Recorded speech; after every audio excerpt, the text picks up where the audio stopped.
because they cannot. Their enrollments are up. They're turning people away at the door.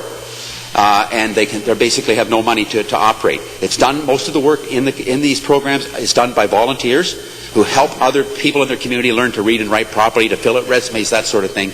And if there's one thing we can add to this debate in a non-partisan manner, because I know a lot of it has been partisan, and I do make partisan comments the odd time myself. But the reality is, I do hope you will all listen to that, because you've got to be hearing it from the committees. There's 111 of these agencies in Ontario. You've got to be hearing it at home, how they're suffering. And I've worked with them over the last few months, and I'm passionate to see more money put in those particular areas. Mr. Speaker, I'm sorry I've only got 2 minutes left. I know that they'd like to hear me speak a lot longer on the opposite side, but there's a number of things that if we are going to spend our children's future, there's areas that we have to spend money on very carefully. I know that just this week I talked to the Minister of Infrastructure. A program that got turned down on the Build Canada Fund was the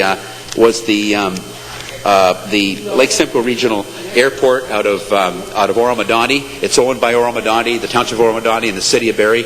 We thought it was a natural to pass, or an automatic pass, for a Build Canada grant. It got turned down for some reason. Well, what we're hearing is, and this is back to the Minister as well, and you can check with the people in your ministry, but we're hearing that it was the provincial level that got turned down. Okay, so let's get that straightened out. Because I've got a commitment from the federal member and from Mr. Baird that program should go ahead. The Lake Simcoe Regional Airport. And if you're saying over there it's a dual problem, let's get it resolved, because we're talking about economic development for a Places to Grow location, which is the City of Barrie, one of the fastest growing cities in Ontario. This airport will be built outside of the city, 10 kilometers, and you know what? It's an automatic to have Build Canada funding. So I know there's a stimulus grant that the federal government's putting out as well. If you can do anything to make that happen, it will make a lot of happy campers up in that particular area, because economic development and expanded runways on airports are very, very positive. So that, Mr. Speaker, is really all I've got to say today. I wish I could have another 20 minutes, because I got pages of stuff I never got to. But I do appreciate the fact we can speak to this. I applaud my members. I know a lot of my other members here will want to speak. We're going to be days here speaking on this. So stay tuned. Some of us may want to substitute for others with the leadership thing going on. So maybe we'll be asking for unanimous consent on that. Thank you very much. Appreciate it very much. Thank you.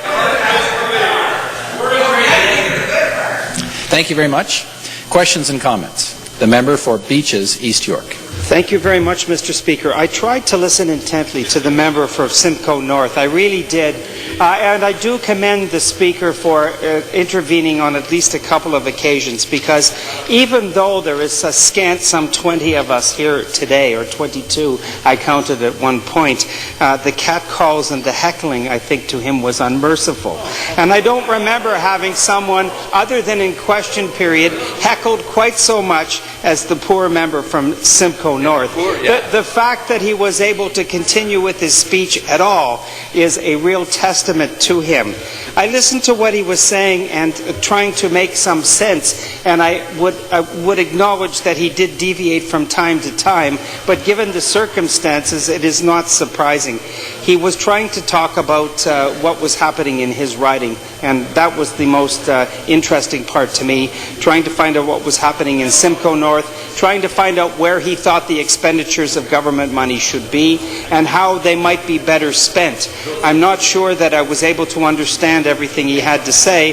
I hope that the members opposite understood, because they were hardly giving him a chance to come out and say it.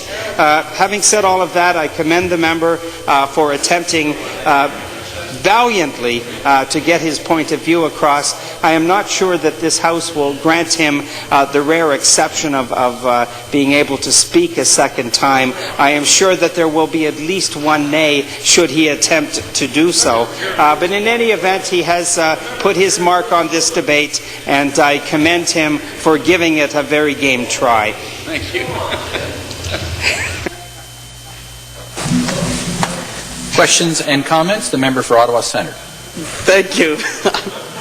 Mr. Speaker. I would have given my spot for the minister, but thank you for giving me the opportunity to speak to the member from Simcoe North.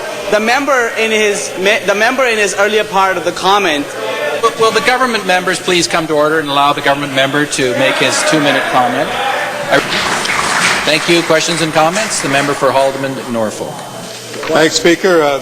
Good speech by the member from Simcoe North, and he reiterated one thing we do like. We do support corporate business tax cuts, and what we lament is there aren't any in the 2009 budget. This government's not even going to look at a general corporate income tax rate cut until July 1st, 2010. No one is refuting this. We asked the Minister of Finance about this today.